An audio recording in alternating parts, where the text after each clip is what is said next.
नमस्कार, मैं हूं पंकज सिंह जाडेजा। हमारा उद्देश्य है राष्ट्र से स्नेह, राष्ट्र का सम्मान। अब देखते हैं आज की दिन भर की टॉप हेडलाइन।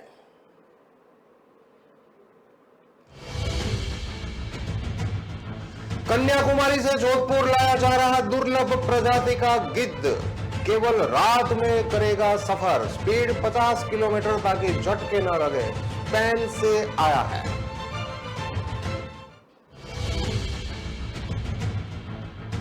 स्टिंग ऑपरेशन समझकर शराब सेल्समैन ने गौ सेवक का सिर फोड़ा। देर रात टॉर्च की रोशनी में कर रहा था गायों का इलाज।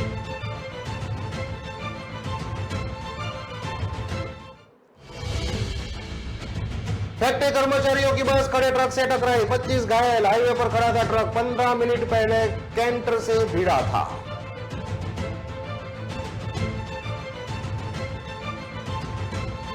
जयपुर में 9वीं क्लास की छात्रा से रेप। नशीली कोल्ड ड्रिंक पिलाकर दोस्त ने किया दुष्कर्म। अश्लील वीडियो से ब्लैकमेल कर 4 लाख रुपए ऐंठे।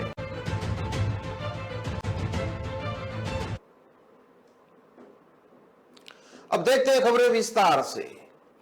रास्ता भटके एक गिद्ध को उसकी प्रजाति के दूसरे गिद्धों से मिलाने के लिए 2600 किलोमीटर का सफर तय किया जाएगा। सुनने में भी ये बात मजाक लग सकती है, लेकिन ये हकीकत है। स्पेन की ओर से आए इस गिद्ध को कन्याकुमारी से जोधपुर लाने की तैयारी की जा रही है। इसके लिए स्पेशल डिजाइन के पिंजरे और व्हीकल तैयार किए गए हैं। दरअसल सीनेरियस प्रजाति का यह गिद्ध घायल हालात में जनवरी 2022 में कन्याकुमारी में देखा गया था। लोगों ने वन विभाग को सौंप दिया गया था। कन्याकुमारी के उदयगिरी पार्क में इस गिद्ध को रखकर इलाज शुरू किया गया था, जहां एक्सपर्ट ने इसके बारे में जानकारी जुटाई तो पता चला कि इस प्रजाति के गिद्ध अक्टूबर महीने में जोधपुर आना शुरू हो जाते हैं। जोधपुर के माचिया पार्क के अधिकारियों से कांटेक्ट करने पर पता चला कि पिछले साल 2020 में इनका एक झुंड यहां आया था। इस पर उदयगिरी पार्क के अधिकारियों और एक्सपर्ट ने सीनेरियस प्रजाति के इस गिद्ध को उसकी प्रजाति के गिद्धों से मिलाने की मुहिम चलाई और अब 25 सितंबर रविवार को यानी कि आज इसे कन्याकुमारी से जोधपुर के लिए रवाना किया जा रहा है। अब सबसे बड़ी चुनौती इस गिद्ध को जोधपुर तक पहुंचाने की थी। कन्याकुमारी से जोधपुर तक का 2610 किलोमीटर का लंबा सफर करना था। इस गिद्ध के लिए बेहद मुश्किल माना जाता है। ऐसे में उदयगिरी पार्क के विशेषज्ञों ने गिद्ध को सही सलामत जोधपुर पहुंचाने के लिए एक वाहन को विशेष रूप से डिजाइन करवाकर उसमें पिंजरा लगवाया। इस वाहन को इस तरह से तैयार किया गया है कि रास्ते में गिद्ध को कम से कम झटके लगे। इसकी स्पीड 50 किलोमीटर प्रति घंटा ही होगी। बताया जा रहा है कि 4 दिन का सफर तय कर यह जोधपुर में माचिया सफारी पार्क में पहुंचेगा। इस यात्रा के दौरान वाइल्ड लाइफ इंस्टीट्यूट के एक एक्सपर्ट, एक बर्ड स्पेशलिस्ट, डॉक्टर और अब तक कन्याकुमारी में इस गिद्ध को रोजाना भोजन कराने वाले कर्मचारी साथ रहेंगे। ऐसी व्यवस्था की गई है कि रोजाना रात भर के सफर के बाद व्हीकल को ऐसी जगह रोका जाएगा जहां उसकी देखभाल आसानी से हो सके। गिद्ध को केवल रात में ही ट्रैवलिंग करवाई जाएगी। इसके पीछे का कारण यह बताया जा रहा है कि रात के समय वाहनों का शोर कम रहने से गिद्ध को परेशानी नहीं होगी। एक दिन में अधिकतम 600 किलोमीटर की यात्रा होगी। एक दिन इसे होसूर में ठहरा जाएगा, दूसरे दिन इसे पुणे के गिद्ध पुनर्वसन केंद्र में रखकर जांच की जाएगी। इसके अगले दिन बड़ौदा में रखा जाएगा, वहां से गिद्ध जोधपुर लाया जाएगा। जोधपुर के माचिया पार्क में इसे 1 माह तक एक्सपर्ट की टीम की निगरानी में रखा जाएगा ताकि यह जोधपुर की आबोहवा के अनुकूल स्वयं को ढाल सके। इसके बाद कैरो गांव में स्थित नगर निगम के डंपिंग यार्ड में छोड़ दिया जाएगा। यहाँ वह अपनी प्रजाति के समूह से मिल जाएगा। इस गिद्ध के शरीर पर जीपीएस सिस्टम लगा दिया गया है। इसके माध्यम से इस पर 24 घंटों निगरानी रखी जाएगी। बीकानेर की महाराजा गंगा सिंह यूनिवर्सिटी के पर्यावरण विज्ञान विभाग के head professor doctor Anil Changani का कहना है कि सीनेरियस हिमालयन ग्रिफन और यूरोशियन प्रजाति के गिद्ध सर्दी के मौसम में लंबी दूरी तय करके भारत आते हैं। ये गिद्ध अमूमन मंगोलिया, कजाकिस्तान, स्पेन सहित कुछ अन्य देशों से उड़ान भरकर यहां पहुंचते हैं। कई बार इनकी उपस्थिति श्रीलंका और थाईलैंड तक में दर्ज की जा चुकी है। ऐसे में कोई बड़ी बात नहीं है कि सीनेरियस प्रजाति का यह गिद्ध कन्याकुमारी तक जा पहुंचा।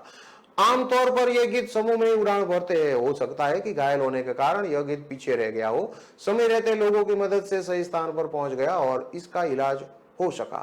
प्रोफेसर अनिल छंगानी ने बताया कि इनकी संख्या तेजी से कम हो रही है। देश में आज तक गिद्धों की सही तरीके से कभी गणना ही नहीं की गई। ऐसे में सारे दावे अनुमान पर आधारित है। बेशक पूरे देश में ही गिद्धों के प्राकृतिक आवास धीरे धीरे कम होते जा रहे हैं। इसका असर गिद्ध की आबादी पर पड़ता ही है। राजस्थान में गिद्धों की स्थिति ज्यादा अच्छी नहीं है, कहीं जा सकती है। प्रोफेसर छंगानी का कहना है कि गिद्धों के प्राकृतिक आवास तेजी से नष्ट हो रहे हैं। सबसे अधिक नुकसान खनन से हुआ है। पहाड़ खनन की भेंट चढ़ गए हैं। इन पहाड़ों में ही गिद्ध प्रजनन करते हैं। फिर भी यहाँ पर्याप्त संख्या में गिद्ध नजर आते रहते हैं। उन्होंने बताया कि राजस्थान में गिद्ध संरक्षण का वर्तमान में कोई प्रोजेक्ट नहीं चल रहा है। इसके लिए प्रोफेसर छंगानी ने राज्य और केंद्र सरकार को प्रस्ताव भेज रखे हैं, लेकिन अभी तक कोई जवाब नहीं मिला है। राजस्थान में मुख्य रूप से इजिप्शियन, लॉन्ग बिल्ड, सफेद पीठ वाले और राज गिद्ध पाए जाते हैं। इसके अलावा प्रवासी गिद्ध यहाँ आते जाते रहते हैं।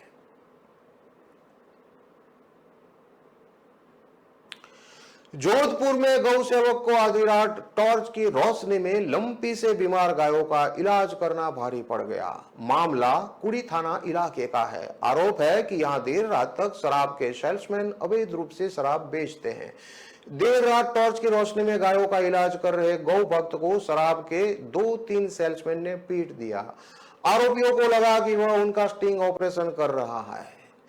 पीड़ित दयाल राम प्रजापत विश्व हिंदू परिषद का कार्यकर्ता है। शनिवार रात वो टॉर्च की रोशनी में कुड़ी इलाके में लंपी से बीमार गायों के जख्मों पर दवा लगा रहा था। शराब के ठेके के सेल्समैन ने वीडियो बनाने वाला समझकर उसे लाठी पत्थर से पीट दिया। इलाज के लिए लाई दवाइयां भी छीन ली। शोर सुनकर आसपास के लोग पहुंचे तो हमलावर मौके से फरार हो गए। पीड़ित दयाल राम प्रजापत ने बताया कि वह पिछले 2 महीने से लंबी बीमारी से पीड़ित गायों की सेवा कर रहा है। दयाल राम के नेतृत्व में 60 सदस्य लोगों की टीम शहर के जालावन, डिगाड़ी, कुड़ी, पाली, रोडगुड़ा और आसपास के क्षेत्र में सुबह से देर रात तक गायों को होम्योपैथिक दवा और औषधीय लड्डू खिला रही है। शनिवार देर रात 11:15 बजे दयाल राम जालामन गुडा रोड से निकल रहा था। यहाँ पर रिचका डालने की एक जगह पर गाय बछड़े बैठे दिखाई दिए। दयाल ने बाइक रोककर टॉर्च से रोशनी करके जख्मी गायों को दवा पिलानी शुरू की। इसी दौरान शराब के ठेके के 3 सेल्समैन उसके पास आ गए। उन्हें दयाल से कहा कि वह चुपके से शराब ठेके का वीडियो बना रहा है। आरोप लगाकर सेल्समैन ने दयाल पर डंडे पत्थर से हमला कर सिर फोड़ दिया। लोग जुटे तो हमलावर फरार हो गए। दयाल राम का कहना है कि आरोपी शराब पिए हुए थे। बड़ी मुश्किल से वह जान बचाकर भागा। हो हल्ला करने पर आस पड़ोस के लोग आए, तब हमलावर मौके से फरार हो गए। इसके बाद रात 12:30 बजे के करीब कुड़ी भगत पुलिस ने एम्स हॉस्पिटल में पीड़ित की एमएलसी करवाई है। दयाल राम ने कहा कि जालामंड में देर रात तक कई ठेके से अवैध शराब बिकती है। दयाल राम ने आगे और बताया कि वह कई साल से विश्व हिंदू परिषद आरएसएस से जुड़े कार्यकर्ता है। हाल में जालामंड के हनुमान नगर में गायों के लिए क्वारंटाइन सेंटर भी शुरू किया है। इसमें पीड़ित गायों का इलाज करते हैं। घटना के बाद गौ भक्त और विश्व हिंदू परिषद सहित हिंदू संगठनों ने के कार्यकर्ता नाराज बताए जा रहे हैं।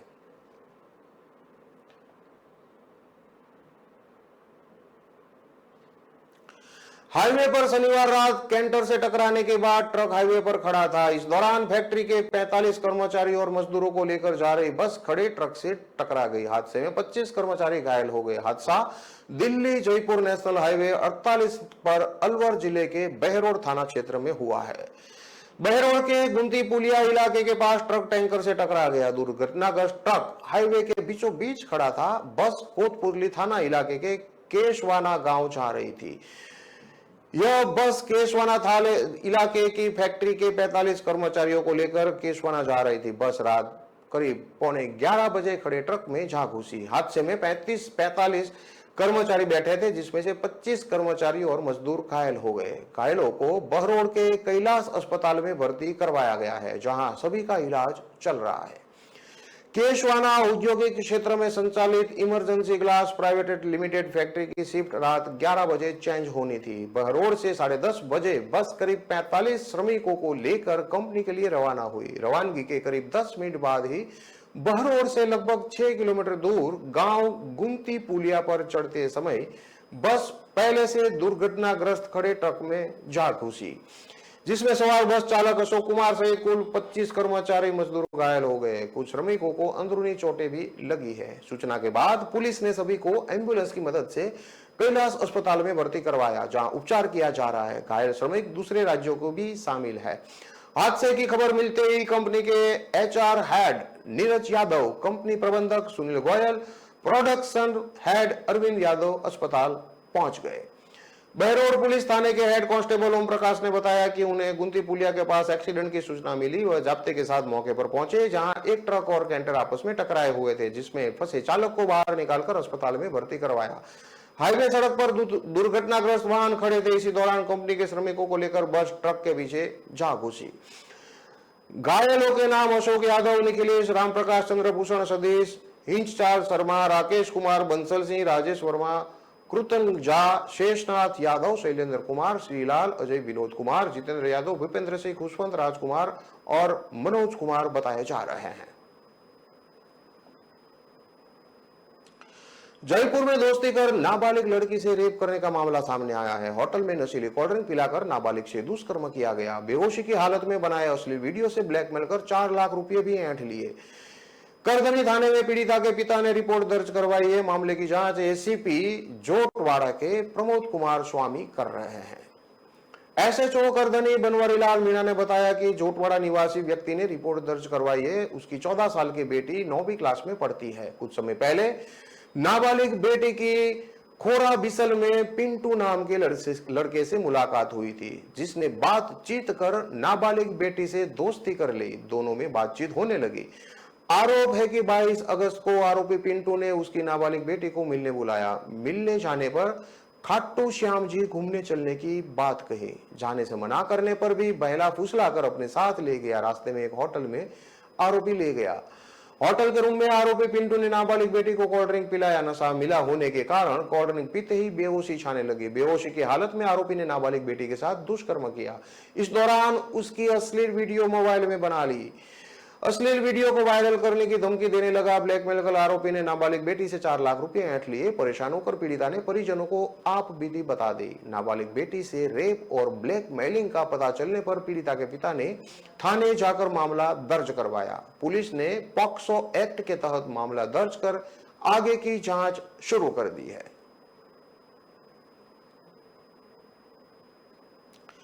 अजमेर में अपनी दुकान के बाहर खड़ी महिला के गले पर झपटा मार तो 2 तोला सोने की चेन छीनकर ले जाने का मामले सामने आया है। पीड़िता और उसके बेटे ने आरोपी का पीछा किया, लेकिन मोटरसाइकिल लेकर खड़े दूसरे साथी के साथ वो फरार हो गया। पास ही मकान में लगे सीसीटीवी में भागते हुए आरोपियों के फुटेज कैद हुए हैं, लेकिन साफ नहीं है। पीड़िता की रिपोर्ट पर क्रिश्चियन नगर नवगंज थाना पुलिस ने मामला दर्ज कर जांच शुरू कर दी है। अलकनंदा कॉलोनी माहेश्वरी स्कूल के पीछे वैशाली नगर अजमेर निवासी अर्चना गर्ग पत्नी चंद्रकांत गर्ग ने रिपोर्ट देकर बताया कि वह 8:30 बजे के करीब अपनी दुकान मनोरथ किराना स्टोर के बाहर ही खड़ी थी। एक लड़का अचानक नजदीक आया और गले पर झपटा मारकर सोने की चेन तोड़कर भाग गया। चिल्लाई तो उसके बेटे प्रशांत ने भागकर उसका पीछा किया, लेकिन वह अलका गौदा के मकान के पास मोटरसाइकिल लेकर खड़े दूसरे साथी के साथ फरार हो गया।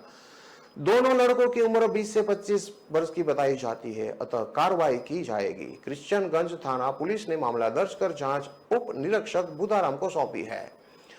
पीड़िता सहित क्षेत्रवासी और पुलिस ने वारदात के बाद आरोपियों की तलाश भी की, लेकिन कोई सुराग नहीं लगा है। आरोपी युवक अपने साथी की बाइक पर फरार हुआ है। सीसीटीवी में भागते हुए तो नजर आए, लेकिन उसमें तस्वीर भी साफ नहीं है। अचानक हुई घटना के कारण पीड़िता और उसके परिजन बाइक के नंबर भी नहीं देख पाए।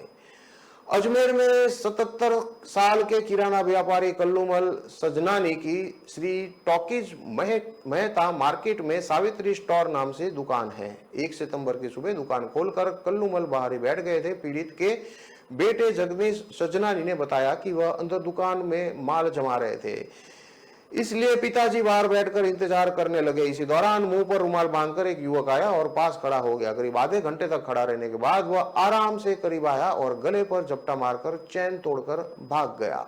अजमेर के फोईसागर रोड निवासी प्रीति जैन पुत्री अशोक जैन ने 29 अगस्त को थाने में शिकायत दर्ज कराई थी। उन्होंने कहा था कि वह सुबह करीब 8 बजे अपने घर से गोटा कॉलोनी स्थित लिटिल स्कूल में बच्चों को पढ़ाने के लिए जा रही थी। इसी दौरान बोराज रोड उर्मिला पैलेस के बाहर 2 बाइक सवार बदमाश पहुंचे, गले पर झपटा मारकर उनकी 10 ग्राम की सोने की चैन लेकर फरार हो गए।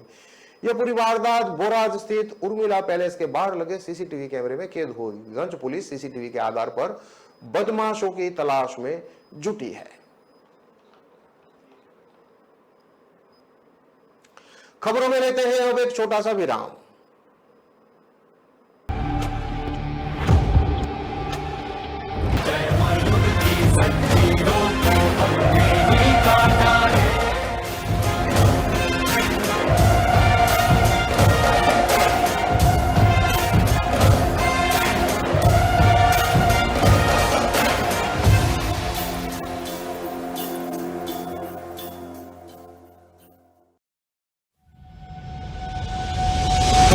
लहरों से डरकर नौका पार नहीं होती, कोशिश करने वालों की कभी हार नहीं होती। नन्ही चींटी जब दाना लेकर चलती है, चढ़ती दीवारों पर 100 बार फिसलती है। मन का विश्वास रगों में साहस भरता है, चढ़कर गिरना गिरकर चढ़ना न अखरता है। आखिर उसकी मेहनत बेकार नहीं होती, कोशिश करने वालों की कभी हार नहीं होती। डुबकी या सिंधु में गोताखोर लगाता, जा जाकर खाली हाथ लौट कर आता। मिलते नहीं सहज ही मोती गहरे पानी में, बढ़ता 2 गुना उत्साह इसी हैरानी में। मुट्ठी उसकी खाली हर बार नहीं होती, कोशिश करने वालों की कभी हार नहीं होती। असफलता एक चुनौती है, इसे स्वीकार करो। क्या कमी रह गई देखो और सुधार करो। जब तक न सफल हो नींद चैन को त्यागो तो, संघर्ष का मैदान छोड़कर मत भागो तो। कुछ किए बिना ही जय जयकार नहीं होती, कोशिश करने वालों की कभी हार नहीं होती। कुछ नया करो।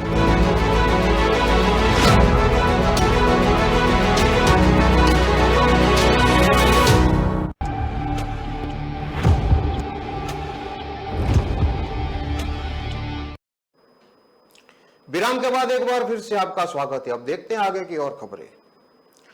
जोधपुर में बासनी थाना क्षेत्र के 4 दुकान इलाके में एक मेडिकल स्टोर के ताले तोड़ने का मामला सामने आया है। दुकान बासनी पुलिस थाने से महज 50 मीटर की दूरी पर है। इसके बावजूद यहां चोर दुकान के शटर मोड़ अंदर घुसने में कामयाब हो गए।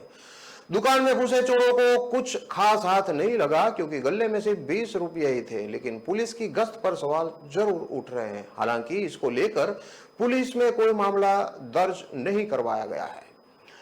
मेडिकल दुकान मालिक कमलेश ने बताया कि वह शनिवार रात दुकान बंद कर घर गया था। चोर उनकी दुकान के ताले तोड़ अंदर घुस गए। चोरों ने किसी लोहे के सरिये से दुकान के शटर को मोड़ दिया और ताले तोड़ दिए। सुबह शटर उठा हुआ दिखाई दिया तो पड़ोसियों ने कॉल कर दुकान मालिक को चोरी की सूचना दी। इसके बाद कमलेश मौके पर पहुंचा तो दुकान का शटर मुड़ा हुआ था, गल्ला काउंटर के ऊपर रखा था। हालांकि दुकान में नकदी नहीं होने की वजह से चोरों को कुछ खास सामान हाथ नहीं लगा। गले में 20 रुपये ही थे। आपको बता दें कि कुछ दिन पहले ही मेडिकल स्टोर के कुछ कदम आगे ही स्थित किराने की दुकान से दोपहर के समय 2 युवक स्कूटी पर सवार होकर आए और दुकान के बाहर रखा तेल का टीन उठाकर भाग गए थे। आसपास के लोगों ने हो हल्ला किया, तब तक दोनों फरार हो गए थे। दोनों घटनाएं बासनी पुलिस थाने के सामने की है, दुकान की है। ऐसे में पुलिस की गश्त पर भी सवाल उठाए जा रहे हैं। नागौर शहर में शातिर, चोर और बदमाश इतने बेखौफ है कि वो जहां मौका मिले वहां वारदात कर निकल पड़ते हैं। शनिवार शाम एसपी के बंगले के पीछे वाली गली में खड़ी बाइक 10 मिनट के भीतर शातिर चोर चुरा कर ले भागे। ये पूरी वारदात वहां लगे एक सीसीटीवी कैमरे में कैद हो गई। पीड़ित मच्छी के चौक रहने वाले जयप्रकाश ओझा की ओर से कोतवाली थाने में रिपोर्ट दी गई है। जयप्रकाश ने बताया कि वह 24 सितंबर को शाम 7 बजे बाइक से वकील रिश्तेदार से मिलने उनके ऑफिस एसपी बंगले के पीछे समदड़िया बिल्डिंग गया था। वहां पर बाइक नीचे खड़ी कर दी और वकील से मुलाकात करने चला गया। शाम 7:30 बजे के आसपास वकील से मिलकर आया तो देखा कि बाइक गायब हो गई है, जिस पर आसपास के इलाके में बाइक तलाश की लेकिन बाइक नहीं मिली। इसके बाद वकील के ऑफिस के बाहर लगे सीसीटीवी फुटेज देखे तो पता चला कि एक ब्लू शर्ट और सफेद टॉवल लिया युवक बाइक को स्टार्ट कर ले भागा था, जिस पर कोतवाली थाने में बाइक चोरी की रिपोर्ट दर्ज कराई है। फिलहाल मामले में सीसीटीवी के आधार पर अज्ञात चोरों की तलाश में पुलिस जुटी है।